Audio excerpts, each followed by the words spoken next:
we're gonna let that cool down because it's hot as hell. Today's video is going to be my labor story. Yay! Yeah, it's like one of those stories. So I just noticed, like, when looking on YouTube, a lot of people's labor stories are like super happy and frilly and all of that. And mine was just a bit different. Like, the baby part was happy to see my beautiful baby and to meet her and the shock of everything. But let's get into the actual story. And y'all like this straight? Like, today I did straight. I never wear my hair straight, but I was like, why not? And then y'all know I like my robes. So I just had to throw on a robe so we could have girl talk. Pretty much, this is how my labor went. Let's get into it. So, it all started when I had a doctor's appointment. It was just a regular ultrasound appointment, my 36-week appointment. And it was taking a little bit longer than normal. Now, mind you, I was due July the 27th. And it was July the 6th. Being that I still had time. This was gonna be my last week working, so this was like my money making week. I had everything lined up to where I knocked my clients out. I sold a few bundles, and everything was just supposed to be perfect. I could go on maternity leave, go get my hair done, go get shaved, and I wasn't thinking about waxing them, but just be in mommy mode, get my overnight bag and finish ordering my stuff on Amazon. So I still had stuff to do. Like, I was super ready for the maternity leave experience. Go to my doctor's appointment. Mind you, my doctor's appointment was at like 9 o'clock and I had an 11 o'clock, which is generally enough time to go bada bing, bada boom, and then get back to where I needed to be for my appointment. So I go to my doctor's appointment and the ultrasound was just taking a while, and then I'm waiting for the doctor to come and talk to me about, the ultrasound, give me some details about, like birthing and stuff like that, because at that point, we hadn't discussed like anything. They gave me like a little hospital slip, pretty much with all of my details on it, just in case, because 37 weeks is full term. So just in case I did like make it full term but needed to go to the doctor, like my blood type, all of that information was on the sheet. But we never discussed like the actual laboring process, what happens.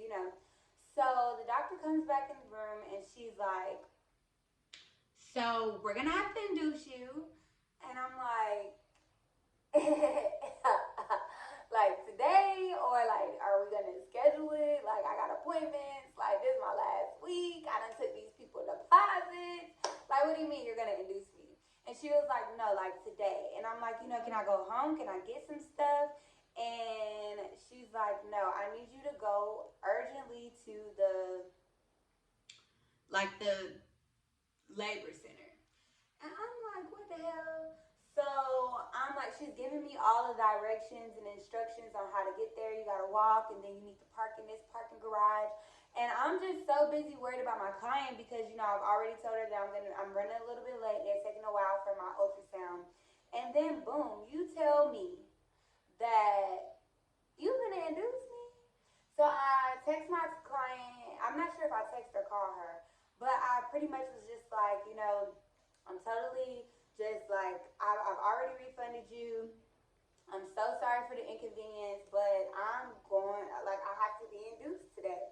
And she was like, something told me that you were going to be induced. Well, not induced, but you were going to have to give birth or whatever. And she was like, don't worry about refunding me. Just keep it for the baby. And I'm like, I already did. And so, I'm sending all of my concern was more of my clients because I know, they've already put money into me. And then some people purchase hair for me. So I'm just trying to make sure that I get them everything, but trying to focus on exactly what she told me, which is pretty much like, you need to go find this building and this parking garage. And so like my mom was just everywhere. So I finally put my phone down and I'm like, just get to where you need to go. So the first thing that I do is call my granny. And I'm like, or it was like my granny or my mom, one of them, probably both of them, and one didn't answer, whatever. So I called them and I'm like, oh my goodness, I have to be induced. And I'm crying and I'm hysterical. Like the people walking past me are like, are you okay? And I'm like, I'm fine. Do you know how to get to the labor center? Like I'm just like tripping. And then I call my child's father and I'm like, oh my God, they're finna induce me and I don't know what to do. And we were already somewhat like at odds. I think we had got into it like that morning about something petty. And so like he's like, they gonna do what? Just send me the address, send me the address. Oh, all right. And I'm like, so I send him the address, and then I call my dad, and I'm walking in circles at this point because I'm looking for where I need to go, but I'm so busy trying to tell everybody like the baby coming, like it's coming. I gotta give birth, like so. I end up talking to my dad. He's calming me down or whatever, and he's like, I don't even remember what my dad was. I don't remember what anybody was saying. I just know I didn't want to be flipping and induced. I didn't want to give all of these people refunds. Like I wanted to work, and I wanted my down there to be right. I wanted my hospital bag. I had all of my stuff by the bed, like in a box. Like I had bought all of this stuff from Amazon, all the nipple pads, all the, my granny had sent me little bras, and like I just had everything, but it was just like, it was just too much. Mind you, I gave birth, I went in labor or was induced during the pandemic. So everything, I walked to the front desk or whatever, and I'm asking them how to get to where I'm going. They tell me, I'm just like, I'm frantic at this point. So I finally make it to where I'm going to, and I get adjusted and put into the room. Um, and that is where I just kind of like lost it. I'm sitting here refunding people. A lot of them was just like, girl, keep the money, keep it for the baby. And then, you had the other ones that was like, okay, so when am I going to get my refund? And then it was like one girl, she bought bundles, and I was like, my child's father, he can still give you the bundles, and I can help you get an appointment with one of my friends. And she's like, well, I don't need the bundles if you're not going to do my hair. So I'm just like, oh my God. Like, oh my God. Because that was like my last week. I wanted to take oh crap. I wanted to take like 2 to 3 months of maternity leave, and I really, really plotted and planned everything so it would go accordingly. So it kind of hurt my feelings, and I'm just there. I'm sending refunds. And so basically, the reason why they induced me was because they said that she was measuring small. For some reason, I've been telling everybody that Reagan was born 4 pounds, but she was born 5 pounds. So if they would have kept her in there, she would have been big enough. Like I never will get over that. I feel like they wanted my body to, because I was 1 centimeter that day. Um, but I feel like they wanted to try to get me to get it like a C-section or something. Like I'm really not sure what they were trying to do, but there was no reason why. Like they told me that she was measuring 33 weeks, but 5 pounds, like, anyways. So I go to I'm sitting in the room, I refunded everybody, and, I'm just waiting for her dad at this point, and I'm waiting for my dad because he's like, do you need anything? We'll send you whatever you need. And so I'm trying to explain to her dad everything that's by the bed, what to bring, what not to bring, what I need from the store. I needed like some underwear and, just that type of stuff that I didn't have with me because I hadn't been able to work on my hospital bag. So it's probably about 1 or 2 o'clock at this time. So much time had went by from me walking in circles and sitting in the room waiting, and they're plugging me up to the machines and stuff and starting the process of everything. So that night I was there by myself until about 8 o'clock. They actually closed at 8 o'clock, and I'm frantic because I'm like, oh my God, like, to her dad, why would you risk it? He's going to Target and getting this stuff for me. But it's like, I called you at 12 o'clock, and it's like 8 o'clock, and they told you it's COVID. COVID, they told you that you're not going to be able to come in after 8. And, you know, he's like really like just la la la la la. And I'm really upset with him because I'm like, you know, you risked it. What if they would have told you, no, you can't come. It's after 8 o'clock. It's COVID. You know, you can't come in. And then I would have been here by myself. And all I know is that the induction, even though the induction was started, so I could have gave birth that night. I could have gave birth the next morning. And why risk it? So I pretty much cried that whole night. And then he came at 8:10. Once he seen that he could get in the door, he left again that night. I'm not sure why. Probably to go with his little girlfriend or something. I don't know. And then he came back. He did bring me like snacks and stuff like that. So nothing happened. The worst part about labor is they come and they check your cervix. And that is like really, really painful. So like the next morning they come, they check my cervix. I'm still 1 centimeter. I haven't moved or anything. And at this point they have me like on nothing but fluids. So I'm drinking broth, chicken broth and stuff like that. The night before they did allow me to eat. One of my nurses was cool and she was just like, I'm gonna let you eat. But the next day I can only really have jello and chicken broth and stuff like that. So they come in, they check my cervix. I'm still 1 centimeter, and I'm like, what the hell? So they end up going back in with another Cervidil, and my body still didn't do anything. I did have one nurse come in, and I guess her fingers were like fatter or something, and she was like, oh, you're 2 centimeters, or they were smaller, or I don't know how it works. But long story short, the next nurse came in and was like, no, you're still 1 centimeter. So my body was absolutely doing nothing to press it, you know, to press it through. And that day I was like totally by myself all day. Like I was in the hospital, unhooking myself from machines. Like it was like the absolute worst experience. And because I already had one visitor come in for me, I couldn't have anybody else come in. So like my dad was like, F that, I'm gonna come up there and I'm gonna be with my daughter. And I was like, Dad, like it's one visitor. I can't have anybody else.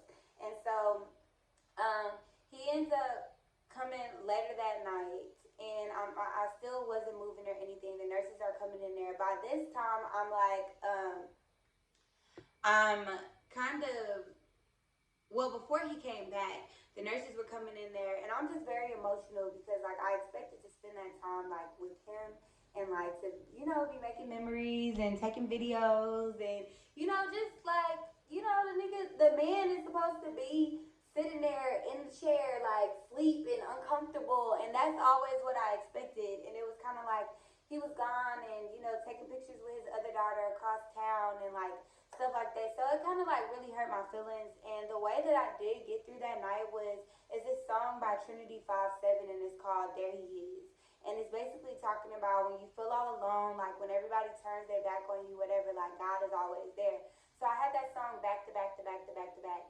And I was, you know, in there crying, and it was kind of embarrassing because the nurses were like coming in and they're like, is this your child's father? What's wrong? Do you want us? Because nurses are kind of like really, they're like really there for you. You know, like the doctors, they come in, they get right to the business, but the nurses are there. So, you know, they were trying to comfort me, but I was just kind of embarrassed about the whole situation, you know? And then, you know, my family's calling and they like, why are you there by yourself? Why didn't you, we would have came. And I'm just like, you know, I'm over it. So it was really, really stressful. So day 3, they're finally like, okay, something has to give. So they give me Pitocin, and Pitocin is supposed to be like some sort of agent to strengthen the induction. So finally, my body starts to move to 2 centimeters. I think I made it to 3 centimeters max. And that's when I had a nurse switch. I had 2 bomb black nurses, one in the morning, one at night. I think they were only that was the only time that I really saw them. But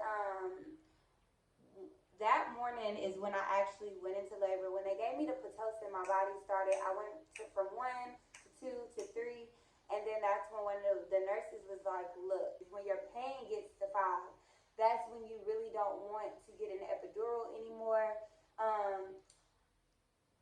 So I'm just telling you now to make up your mind if you want to get an epidural or not. And I wanted to really do a natural birth, but it was just like going from being at one and stagnant to just jumping to three.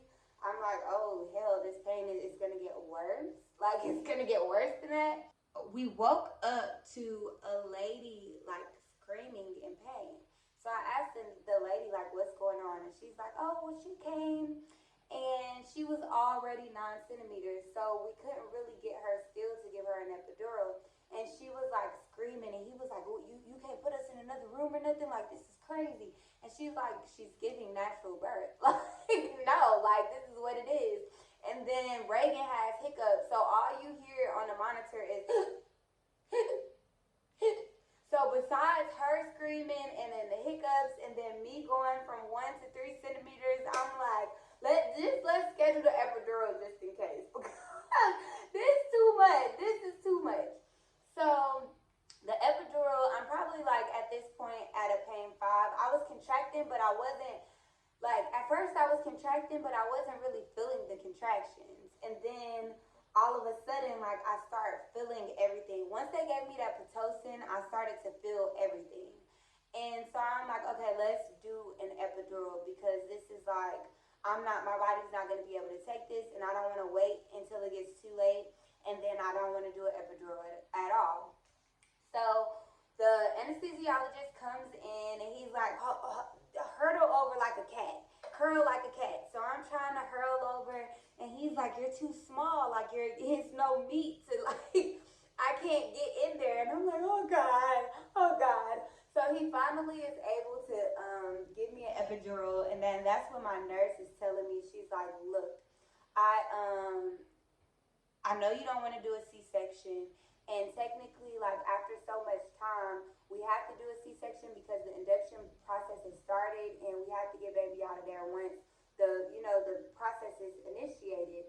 And she was like, so after, I'm not sure if it was like 24 hours or what, but she was like, we've been doing this for a while, and if they try to get you to get a C-section, you fight. Like if you feel like your body could do it, you fight. And I'm like, okay. So as soon as I get the epidural, that is when I feel like it was like the epidural didn't help me not feel anything. I felt everything. Like everything was like every contraction I felt. So it was to the point to where I'm sitting there and I'm like, I need y'all to give me another epidural, or I need y'all, because even the medicine, they give you medicine and you can press it every 15 minutes and it kind of issues a relief. That wasn't even helping. So I'm like, I need another epidural. So the lady's like, let me check your cervix again. Let me check it one more time. So she goes to check my cervix, and she's like, baby girl, the baby's here. Like, it's time. So the doctor comes in, and it's not my doctor, unfortunately. It's a male doctor, which I was like really uncomfortable with. But he comes in, and it's like literally time to push. And so he sits me up and he's like, push. Now I did keep messing up because it's like they want you to hold it for like 10 or 15 seconds. I'm sorry y'all if I don't remember all the details. But it was like the pushing, even though I felt all of the contractions, I didn't feel the pushing. So I was pushing, thinking that I was pushing, and he was like, no, we gotta do it. We gotta start the count again. I need you to go all the way. So within 3 full pushes, it was probably 5 attempts to push, but within 3 full pushes, Reagan was like here. And it was like, I didn't even feel her come out. I didn't feel anything. All I did was, like, I looked in the corner and I seen her dad, and he was just like, like he was just like stuck. And it was like, that part was beautiful, and I am happy that even though he wasn't consistently there and I was like sad a lot and cried a whole lot, that he was there for the actual birthing process. And so, we took care of baby or whatever. They put us into our new room, and as soon as we got in the new room, he left again to do what, I don't know, probably go with his little girlfriend, whatever. So whenever say that so casually, like I'm even healed.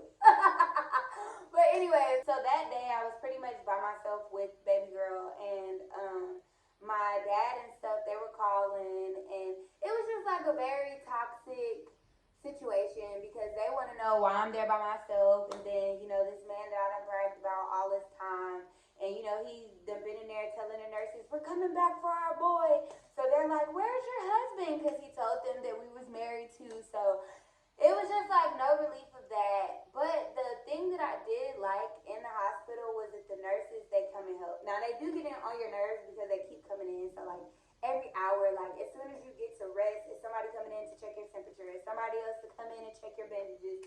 Somebody else is trying to help you get up and go to the bathroom. Then you have the hospital priest that's coming in to bless you or whatever. So it was a lot, but that was like the main part of the process. Now the last dramatic moment was like before you leave with your baby, they make you have your car seat. Now the car seat was in my car, which was in the parking garage. Their dad, well, I said their dad, but at the time, just Reagan's dad was at the house. I guess he said he was cleaning or something, so the house be nice or whatever. Who knows if that was the truth? But he was there, and I was calling him so that he can bring because they kept coming in. They couldn't release me. I think the car seat test is 12 hours, so they were supposed to release me within the next day, but they couldn't do it if they didn't have the car seat. So I'm blowing him up, and I'm like, "Where's the car seat? Where's the car seat? Where's the car seat?" He's like, "Stop effing calling me! Da da da da! I'm coming with the effing car seat. This, that, and the third." And I'm just like, okay, so that was another reason for me to cry because at this point I'm like, I'm not gonna be able to leave with my baby, and I just want to go home when the car seat isn't here. So all throughout the night they're coming in and they're like, "Mom, do we have an update on the car seat? Mom, do we have an update on the car seat?" So at this point, I don't know if he blocked me or he said his car got towed or something like that. Whatever. So I just didn't know at this point. So I called my dad, and my dad's like, "I'll buy you an effing car seat, Kiana. This is crazy. This is crazy." So now I hear his mouth, and I'm just so overwhelmed at this point. Long story short, though, first thing in the morning, I think my stepmom was about to go to Target and bring me the car seat that day, but he ended up coming and bringing me the car seat. So that morning, they end up doing the car seat check, and then I think we were able to leave like midday that day. Now, when I left the hospital, I just cried because it was just like I was looking like, damn, I really gotta go home with this nigga. Like, I'm gonna be doing this all by myself. That's all that I could think of. And I was thinking, like, even though the nurses got on my nerves so bad, I was like, that was my help. Like, I cried all the way home. And he in the car, "We'll touch the sky. No, no, no, no, no, no, no, extra fly." And then he talking to Reagan, and he just all happy and stuff. And I'm just over there like, what the hell? What decisions have I made in this life? But yeah, and that's pretty much the labor story. So that week, I was pretty much. He helped me for like the first 2 or 3 days, and then it was like, okay, well, I gotta go, and I think you need to ask your dad, can they come and help me? I fell down the stairs a few times because at my apartment, I had, ooh, excuse me, like those stairs, those like what do you call them? They're like the stairs with like no middle. I don't know how I think they're called like floating stairs. So I fell down the stairs a few times, dropped a few cc's of breast milk, but I can say that my breast milk was bomb. Like I had the most bomb, like it was just like milking. I was just milking it.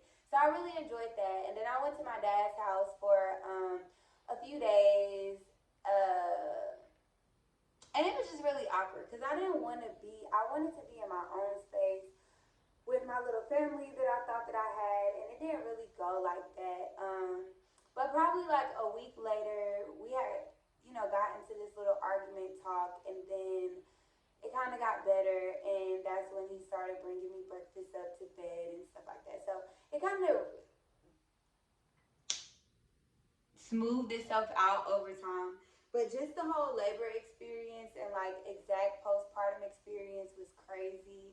And the fact that people wanted to come see the baby, like before I left the hospital, they told me that it can be like fatal for anybody to see the baby. And it's like all of these people wanted to see her, and it was like no wasn't an answer. Like I told my dad, like I didn't feel comfortable with him coming to, see her just because like the quarantine. This is what she was born in July, so we still kind of thought heavy about COVID, you know, July 2020. So he ended up coming and he had his mask on, and it was really uncomfortable because it's like that's my dad. Like now, Kiana, now the healing Kiana would have been like, hell no, I'm sorry, you can't come. But then I was just really, really like a pushover, and I let him come, and nothing happened though. Reagan was fine, everybody was fine, but it was just a lot of. It was very, very lonely to give birth during COVID. I feel like it would have been different if, you know, their dad would have, well, I keep saying their, but at the time it was just Reagan. So if he wasn't there and I had another visitor that could come, you know, because I would have been like, screw it. Me and my mom going to have a slumber party, or my daddy going to come up here or whatever.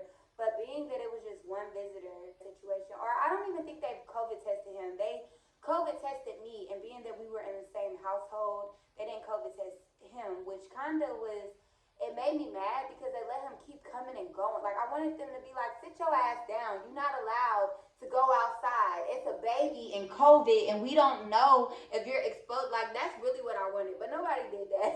Nobody did that. I really wanted one of them nurses to be like, sit your ass down, nigga. Like, no, you cannot. But yeah, nobody did it, so yeah. But that is my labor story, and the reason why I said it, I know it doesn't sound like really, really happy, but I really wanted to get that out of the air. I'm happy I didn't cry. I didn't go into depth like I thought I would, but I wanted to get that off of my chest before my next labor experience. My next labor experience, I know it will be kind of different for me because child's father is not coming at all, and then how I'm feeling right now is like I'm just going to do it by myself, but this time I know what to expect, and then I'm not going to be so pushy towards the nurses not helping me because there's no expectation. You know, they're not going to be asking about him. They're going to just look at it like I'm in this by myself, so they'll kind of just be there for me. But yeah, I wanted to get that. I felt like it would be healing to kind of get that off of my chest and to share my experience, because everybody's labor experience isn't like voila, you know what I'm saying? And just looking at people's labor stories, it's just kind of sad because it's like everybody was so happy, and then I look at mine and I just think about how I cried and I was pulling myself off of machines by myself, and like, you know. So this labor experience, my goal is to, even if I am doing it alone, I want to make sure that I have the vibes right in there, because just because I'm by myself doesn't mean that I have to be miserable or have to have a sad labor story. I feel like I'm going to bring my singing bowl. I'm going to be in there with my, you know, music. I wish I could bring some sage, but I'm just going to, you know, try to embrace the experience as much as I can. FaceTime my baby girl, and just, you know, I'm trying to prepare now just in case there are any surprises. But this is not going to be my last baby. It's going to be my last baby for a while. I'm celibate. I'm going to be married. I'm going to fall in love with the person. I'm going to spend time with the person for some years and really learn that person. And then we're going to have another baby. I'm going to have another baby in my 30s. But I'm 26 right now, so I'm going to take a break after this baby. I'm going to sit my ass down, nourish these babies, finish healing, and then when I have another baby in the future, I know my labor will be very ideal. This one I even feel like will be better. You know what I'm saying? It's just like really guarding my energy and making sure that I'm good. I don't want to cry. You know what I'm saying? So I might watch Pootie Tang or bring some movies or something, but I'm going to be prepared to do it alone just in case. But if I can find a friend or, you know, somebody to do it with me, somebody that's positive, and, you know, because my granny will be here, maybe my mom, but they'll most likely be with Reagan. So we'll see. But I will definitely keep y'all updated, and I can't wait to film the labor. I just can't wait. Like, I could wait. Like, I need her to stay in there a little bit, but we need to make some more coins. But I'm excited about this process, and I just, like, I pray that old situation away, and, like, I don't feel like anybody should have to experience sitting in the labor room by themselves. You know, like, I was told that you should be happy because my other baby even happy that I was even there and bringing food and bringing pennies and. But I just now I know the standard, and I don't feel like that's enough. I feel like the nigga or the man should be there. They should be there with the woman, enduring the pain with her, rubbing the back, taking pictures. Like it should be like a slumber party, literally. So, whoever, if somebody does go into labor with me, that's what I want. And if not, I'm really gonna take advantage of the nurses. So yeah, I hope y'all enjoyed this little story time, and I hope y'all don't think that you know what I'm saying. This is just all sad because it was good times during the labor. It's just majority of the time I was there by myself, and it was sad. It was like not what I expected. It's not what I planned out. You know what I'm saying? But and then oh my god, the trip home, like I just cried and cried and cried while this nigga was want to touch the sky and no extra black. I'm like what and like Lord have mercy, Lord have mercy. Then I went and had another baby with the nigga.